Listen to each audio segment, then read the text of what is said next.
Ya, to'roningni qo'yag'ira, obedgacha uxlaysanlar, 6 soatli ro'za tutsanlar. Turib undan keyin iftorlikka harakat qilish. Hozir mana strelka manaqasiga tushirib sanchib qo'yaman. Bo'ldi, soat aka baqirmang turlaring. Oyna ochib, hozir ro'zam ochilib ketadi. Yurey! Sen ro'zamasmisan? To'g'risi, dori ichib-o'tdim-da, soat aka.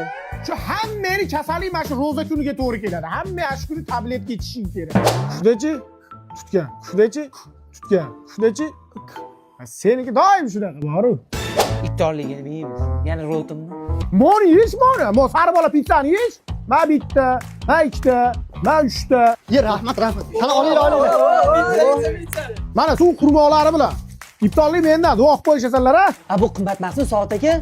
Yo, 3 ta pizza, suv qurmoqlari bilan mana 119 ming. Dastlabkasi Pekinacha. Soat aka, iftorlikka qancha qoldi? Ha, 5 daqiqa qoldi mana. Sabr qilarsan? Sabr qil, 5 minut qoldi, sabr qil deyapman men senga. Qo'limni yema!